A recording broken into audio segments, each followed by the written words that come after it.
What is going on, everyone? Izubee Charles, joined by Stephen Wagner for another Inside Canes recruiting podcast. Stephen, signing day is less than a week away, and man, oh man, is it coming fast. A lot of news on the recruiting trail with guys that are uncommitted, guys that are committed, and guys Miami still looking to add to that class. But I do want to start this podcast off with talking about the number one player in the Sunshine State, and that is five-star cornerback DJ Pickett. As we all know, Pickett's committed to LSU, but that has not stopped Miami from continuously recruiting the number one prospect in the state of Florida in this 2025 class. And now recently, Stephen, I caught up with his dad, DJ Pickett Sr., Damian Pickett, to kind of, pick their brain a little bit as we get closer to signing day. And he had a lot of, interesting things to say. Last week on Monday or early this week on Monday, true freshman OJ Frederick tweeted at, DJ Pickett, said, hey, stay home. And, as we all see recruits kind of, or players doing their own kind of recruiting, trying to get, players to join the team. And, I asked DJ's dad about that, Damian. He said, hey, the play of OJ Frederick has been standing out to myself and DJ. That's something that we really, really value. And, with this crazy NIL stuff and all this, stuff going on recruiting, I asked him, hey, at the end of the day, what's the biggest thing that's going to factor into DJ's commitment? And he cannot stress enough about how much development is going to play in that role, where DJ thinks he can be developed. And, asking him about his relationship with Coach Chevy Jackson as well, said he, got off the phone probably a couple of minutes before I spoke with him with Chevy Jackson for hours, just talking about DJ and their plan for him if he does end up committing to Miami. DJ's visiting LSU this weekend, so Miami doesn't have, many, if not any, opportunities to get him back on campus. But I know the Hurricanes are going to be fighting, tooth and nail to get DJ, in that 2025 class. So, Steve, with that all being said, just, what are your thoughts on this whole DJ Pickett situation as we get closer to that December 4th signing day? Miami is in a race against the clock right now. Time is not Miami's friend. They desperately. If I was a Miami staffer, I would desperately want more time. But here we are, less than a week away from signing day. I think the Hurricanes are going to have a very legitimate chance. I think that this is going to be, kind of the way that it ended up being a Miami-Ohio State battle for Jeremiah Smith last year. I think it's going to be more like, or I think it's basically going to be the same thing this year for DJ Pickett, but between Miami and LSU. Now, I definitely think that, Miami has the advantage in this case of not going up against or going up against the team that Miami is having more on-field success than. That was kind of one of the reasons why Miami kept on losing these recruiting battles to Ohio State for so long was because there was a very, very significant difference in the levels between those two programs. Miami or Ohio State was operating on a totally different level than Miami. Now I think Miami and Ohio State are on, a pretty similar playing field. But between Miami and LSU, I mean, there's no doubt which team this year is having the better season and who probably has a more optimistic trajectory considering the way that things have kind of fallen apart for LSU here over the last couple of weeks between them losing Bryce Underwood to Michigan, it being rumored that Cade Phillips could potentially end up at Texas. That's another five-star that they would lose. Obviously, everyone grabbing DJ Pickett. It was rumored that he was going to make a visit to Florida. He ended up going to Georgia instead. He's still committed to LSU, but Miami's still really working on him. LSU had a class that was really, really just elite, a special class. Right now, it's still a very, very good class, but LSU is going to have to fight like hell to be able to hold on to these guys because Miami is going to make it really, really hard for them to hold on to DJ Pickett. Mario Cristobal's kind of signature close. We haven't really seen it yet this fall. We saw it a little bit with Hayden Lowe, Miami flipping him from USC. We think Miami's going to get TJ Alfred from Ohio State, and they'll end up flipping him. But Miami really needs kind of, that signature recruit in this year's class. And don't get me wrong, they've landed some very talented players. But so far, there hasn't been one who just kind of stands apart as sort of like the crown jewel of the cycle. I mean, last year it was Justin Scott flipping him from Ohio State. And then not to mention, you go ahead and add in Marquise Lightfoot and Armando Blunt. That ends up being a very, very good class. This year, can that one guy potentially be DJ Pickett? I mean, that's what we're all sitting around waiting to see right now. Yeah, I think this one, like I've said on previous podcasts, I think this one's going to come down to the 11th hour. Previous conversation with DJ Pickett's dad again said, "Hey, we're hearing so much new information that we're still processing things as we get close to that, December 4th signing day, and their plan is to make that final decision, fax in that national letter of intent, and then publicize where DJ will be going, that day after. So." Going to be real interesting to see, if Miami can, make that final swing or make that final push, keep him in the Sunshine State, keep him from going to LSU. And kind of one thing I do want to also mention is DJ is expected to make his way to LSU this weekend. He's going to be down there from Friday to Sunday. So LSU is going to have the entire weekend to do everything that they can to keep him in that 2025 class. And, as a Miami fan, I don't, like the sound of that, hearing, your biggest flip target is going to be at LSU, for 3 days and, ahead of the dead period, and they'll have the last shot at that. But there's one guy, that can figure a way to land a big fish or a big whale, like Miami likes to say. I'm putting my money on Mario Cristobal and those guys. And, going back to, DJ's family ties with the Hurricanes, obviously his cousin Booker, plays there right now, the freshman defensive end. His uncle, Booker's father has played there, and his dad, being a genuine Miami fan and actually, liking the program. So a ton of different storylines, different ways, this one can go. Right now, I don't think anyone has a clue where DJ Pickett's going to go. I mean, when he first committed to LSU in the summer, we had people thinking it was going to be Oregon. We saw some RPNs in favor of the Ducks. We saw some people thinking it was, Miami. LSU was kind of, the underdog and the dark horse in the race, and they end up coming out on top in that situation. So right now, I think this one is wide open. I said that on the message board earlier this week.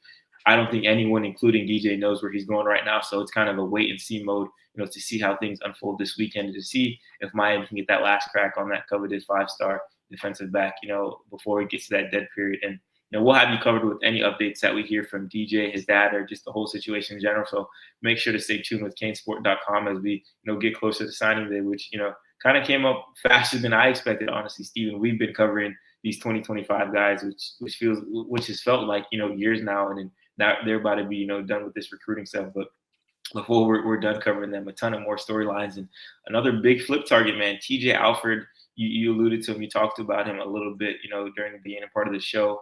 Ohio State is looking to keep him in the Big Ten, looking to avoid a third consecutive year where they lose a top commit from the Sunshine State to Mario Cristobal. And those guys had a chance to also speak with TJ's dad earlier this week, who just kind of talked about Miami's all-out effort. It's not just Derek Nicholson. It's not just Mario Cristobal. It's the entire staff that's recruiting TJ Alfred and, really wanting him to become a Hurricane. And obviously we know about the family ties to Miami, all that good stuff. But his dad said that decision is weighing heavy on his heart right now. So, Steven, you've covered the TJ Alfred situation just as much as I have. What are your thoughts about it as we get closer to December 4th? Man, I think this is going to be a really, really hard decision for TJ because, on one hand, you have Miami, who you always liked growing up. You were always high on the Hurricanes. Your dad's a Hurricanes fan. It is, for all intents and purposes, the hometown school. Originally being from Miami, still having a ton of family in the area, having friends down here, all of the Miami connections that he has. And not to mention the respect that he has for Mario Cristobal and Derek Nicholson. He likes both of those guys a lot. But on the other hand, Ohio State did an absolutely marvelous job in his recruitment.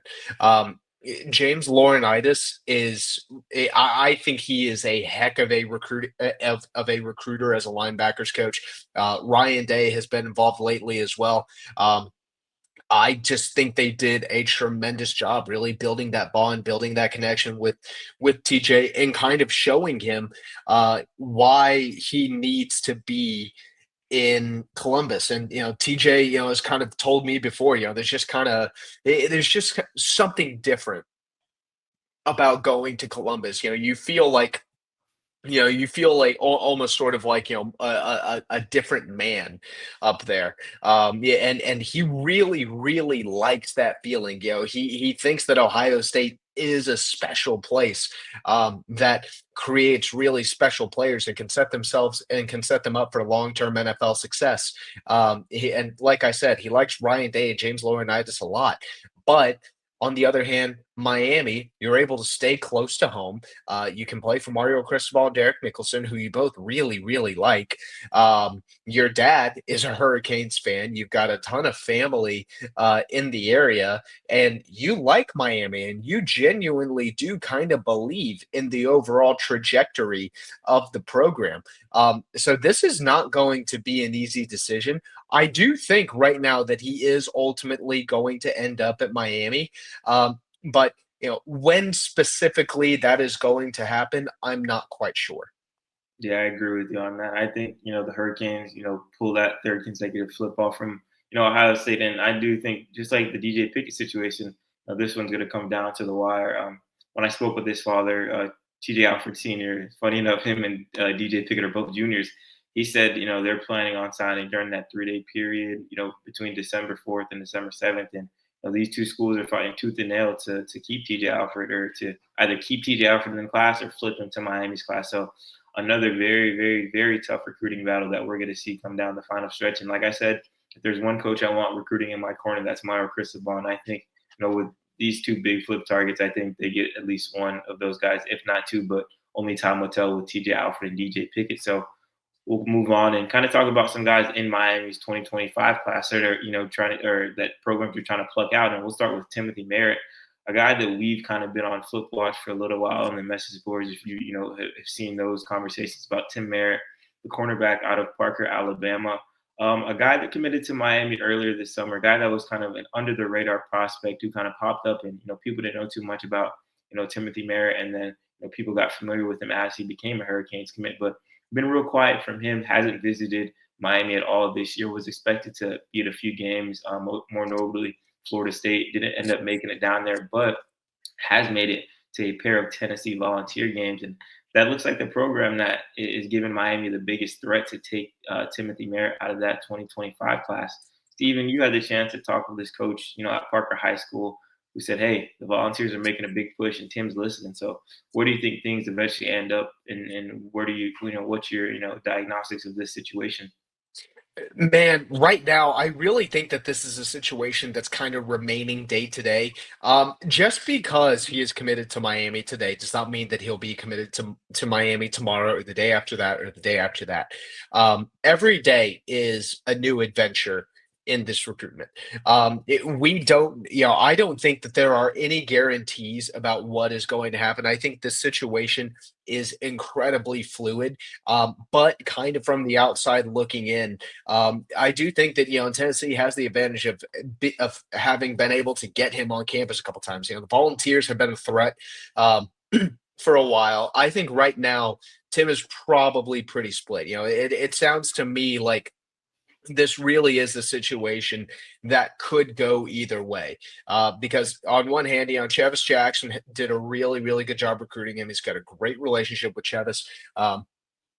Miami really has done a good job, keeping in contact with him, making sure that he feels prioritized, making sure that he feels like he's going to be needed in Miami. But on the other hand, Tennessee, a little bit closer to where he's from. If he went to Tennessee, he would be playing games a lot closer to home, and not just in Tennessee, but also games like at Auburn, at Alabama, at Georgia, kind of that area, which wouldn't be horribly far for his family to be able to make the trip. So I think that right now this really is something that could go either way. I think it's extremely fluid. If I had to pick a direction that I think that I personally am leaning, I probably would lean very slightly toward Tennessee. But right now, I do not think that there are any guarantees either way. I could see him ending up at either school right now. Like I said, it is very fluid.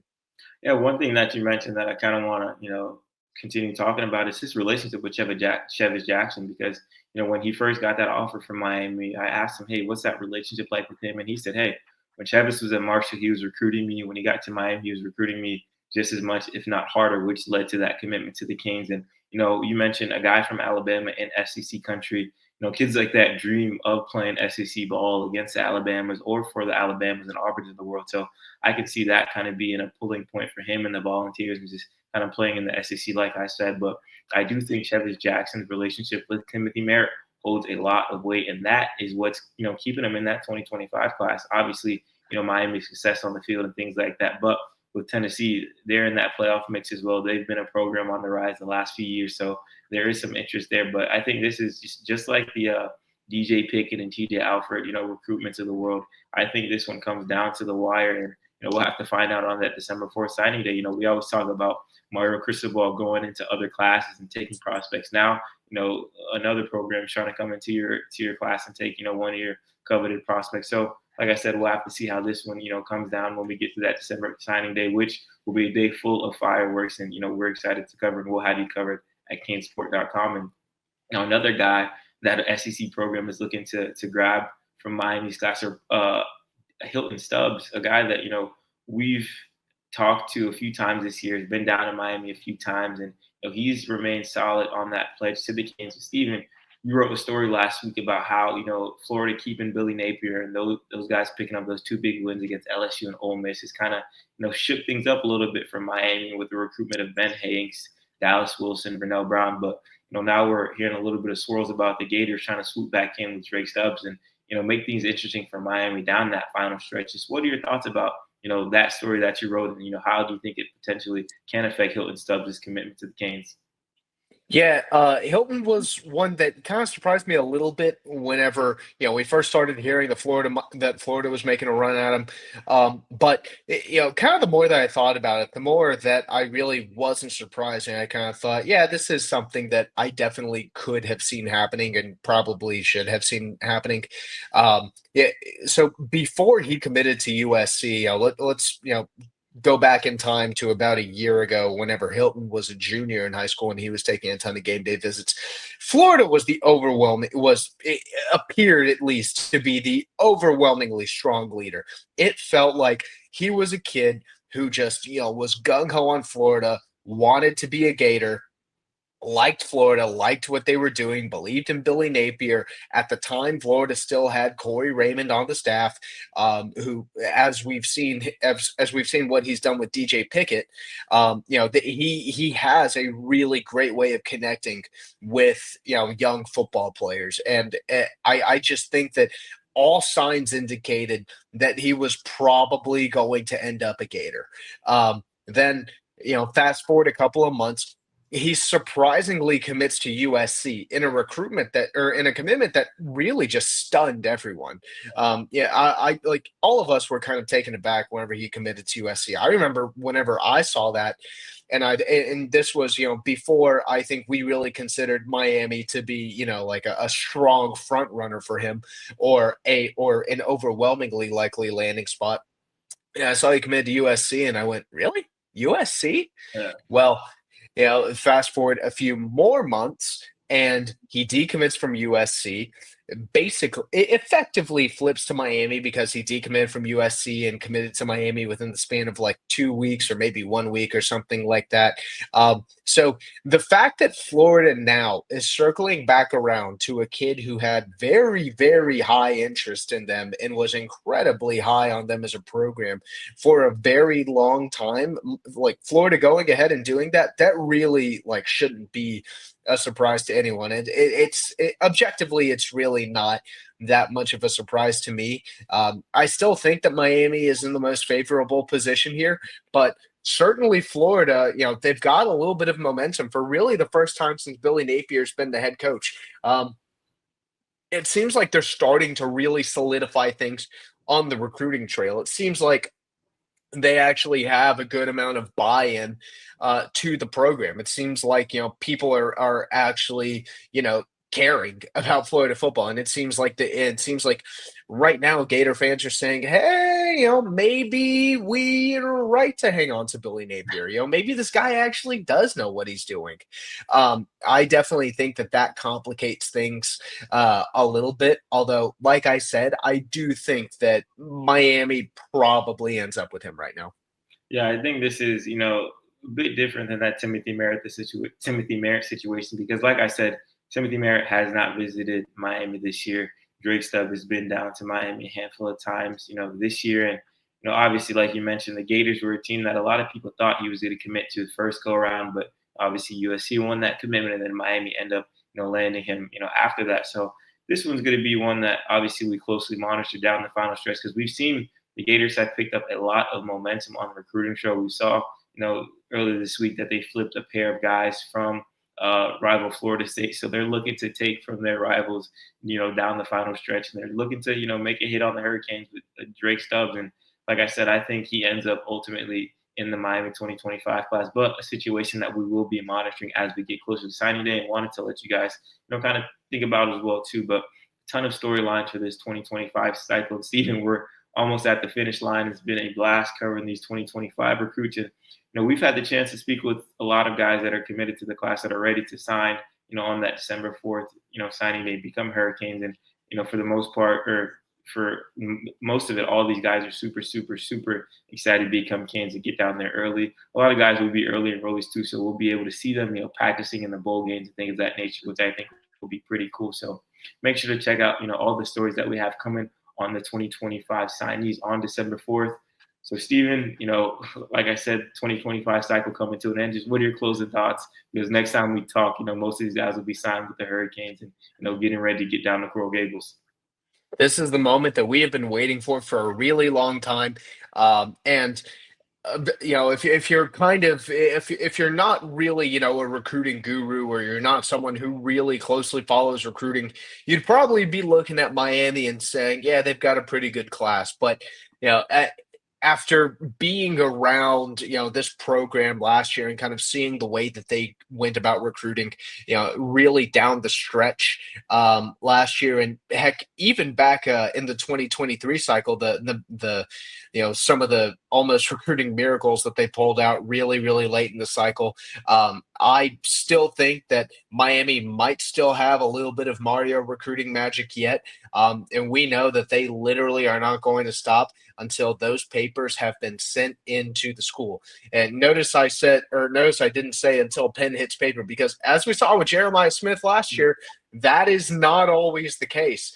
And you are not official until the university has received your paperwork. And I could totally see Miami trying to do something like that again this year if they were put into that position. I think that they would literally keep going until there is no time left. Yeah, going to be exciting few days, and like I said, we'll have you covered with it all here at canesport.com. So for Stephen Wagner, I'm Izubee Charles. Thank you all for watching, and have a great rest of your day.